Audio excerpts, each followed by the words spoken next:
2 weeks today, one of the 24 teams left at Euro 2024 will be lifting the Henry Delane Trophy at the Olympiastadion in Berlin. Based on early showings at the tournament, it's unlikely to be England, with the Three Lions having struggled for form so far. But there's time ahead of England's final group game on Tuesday. Captain Harry Kane has been rallying his troops. The skipper is one of several big-name players coming under fire for their performances in Germany, with Gareth Southgate left scratching his head looking for answers. It's a similar story at UEFA HQ after multiple pitch invaders marred Portugal's Saturday evening clash with Turkey. No prizes for guessing who the selfie-chasing fans headed to fist. However, it's raised a genuine safety concern, with UEFA themselves under pressure to address the issue. Back on the pitch, it's a date with destiny for Scotland in Frankfurt, as they look to progress into the knockouts of a major tournament for the first time. A young boy who pulled off a risky plan to invade the pitch during Portugal's match against Turkey and snap a picture with Cristiano Ronaldo got off with a warning, his father told German media. Portugal's 3-1 victory over Turkey in their Euro 2024 Group F game in Dortmund was disrupted by 5 spectators, including 10-year-old Berat, making it onto the turf. During a break in the second half of the match, the child wearing the red tracksuit top of his own youth league team and matching red trainers bounded onto the pitch toward Ronaldo. The 5-time Ballon d'Or winner gave him a warm welcome, grinning and stretching out his arms. Berat whipped out a mobile phone and snapped a selfie with the Portugal captain before running off again, zigzagging past 2 stewards to cheers from the 60,000 capacity crowd. Eventually caught, he got an ovation as he was led away from the field, while security were booed. Berat, who plays for KSC Hessen in his hometown of Kassel, about 160 kilometers away, told the daily newspaper Bild he was thrilled by the lightning encounter with his hero on the pitch. "I just made my dream come true," he said. "Now I have a photo with Cristiano Ronaldo. It's going on a t-shirt and up in my room." Asked whether he had been nervous beforehand, Berat said no. "Why, but I don't know if I'll be able to sleep tonight now." The boy added he had boasted to friends before the match about his intentions, but no one believed I would actually do it, he said. Berat said when he was ready to carry out his plan, he told his father, who was with him in the stands, that he was going to the toilet. "Suddenly I saw him on the roof of the substitutes bench, and then he started running," Berat's father, Seton, told Bild. Although he could have faced a hefty fine, Berat apparently got off with just a warning. "UEFA turned a blind eye because he's so small," Sutton said. Asked whether he would do it again, Berat insisted Saturday's hijinks had been a one-off. "I'd be too afraid that we have to pay a lot of money," he said.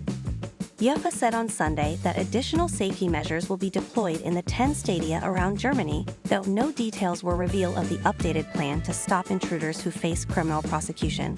Berat was the first of 5 fans who were able to run onto the pitch during the game. Portugal's manager, Roberto Martinez, voiced security concerns afterwards. A 6th man failed in an attempt to get to Ronaldo, but caused a steward to slip and crash into the Portugal striker Gonçalo Ramos, knocking the Paris Saint-Germain player to the turf.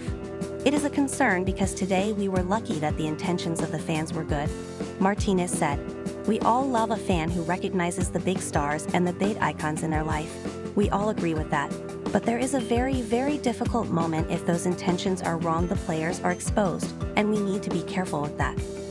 There was something disconcerting about the man being grabbed and jostled and hauled away by security guards on the concrete causeway below the executive boxes half an hour after full time at BVB Stadion Dortmund on Saturday night.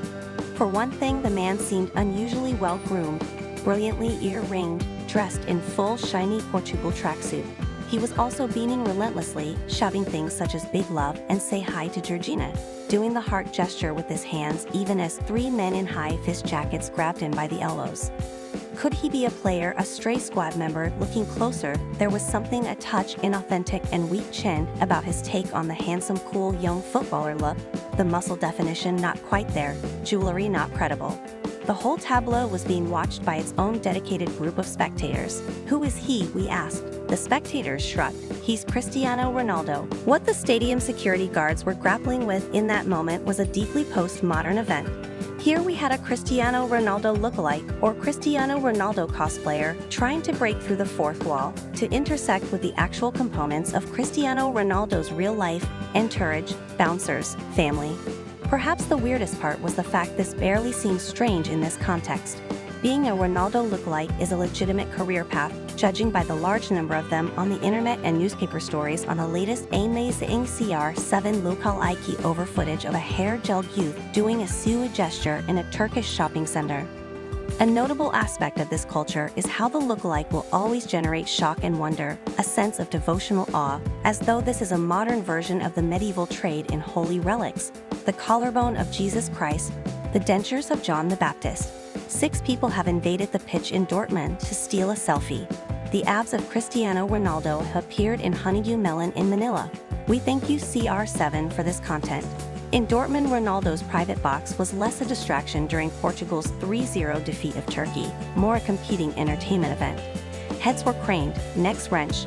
Rumors surged around that the YouTuber Ishao Speed had been glimpsed, an amiable A-list court jester who clamps himself on to very famous people and here with Virat Kohli, and who has 25.4 meters YouTube subscribers, bigger than the population of a medium-sized nation, Taiwan or Mali or Burkina Faso. None of this is new at this tournament. It is a more evolved version of a familiar phenomenon, but in Dortmund, it felt more than a little out of control. The chief takeaway from the pitch invasions is that clearly this is not being managed properly by UEFA and the host nation, who have been caught unprepared. It can't be allowed to happen again. The pitch invaders are both tedious to watch and potentially dangerous. Ronaldo has more followers on Instagram than anyone else in the world, and the people of the world are unstable to a statistically significant degree. Today's manhandled lookalike is tomorrow's rather less controlled interaction. Whose fault is this exactly? And who should adapt to deal with it? There is a sense football has not really come to terms with the magnificent monster it has built here. Ronaldo is, by some measures at least, the most famous person in the world. This is a new development for the sport. In a sense, Ronaldo is now too famous to play football. Perhaps playing football will now become one of those things very famous footballers can sadly no longer do, like going for a coffee or walking around the block. Ronaldo may have to outsource it to his proxies and representatives. Maybe he could send a video message to be played during the game. This isn't entirely a joke. There are issues of scale here. Ronaldo has 107 million more X-followers than UEFA Euro 2024. His base annual salary is about the same as the total participation fees of 24 nations at the tournament. Having him out there under normal footballing strictures is like staging a Taylor Swift concert, where Taylor is guarded by students and jobbing temps in high-vis jackets, where people just get to run on and talk to her every few minutes. A solution is required to this practical problem. The relevant people will slam UEFA because UEFA is in charge and must now deal with it. Arguably, UEFA could insist Ronaldo provide his own over-and-above security, as Lionel Messi does in the MLS, where he has a squad with tasers. This is in effect Ronaldo's own doing, a heavily monetized parallel career. For the spectator, the fan, there was the sense of an intrusion by things that are not sport, the spectacle collapsing at its center, a really engaging Euro 2024 group game transformed into a celebrity event. In its own way, it was another step for one of the greatest threats to sport in its traditional form, the intrusion of the fake into the real, the dilution of whatever is left of pure competition by entertainment product. It is important to note none of this is really Ronaldo's fault. He is legitimately one of the greatest players of all time. He is hard football, a purist,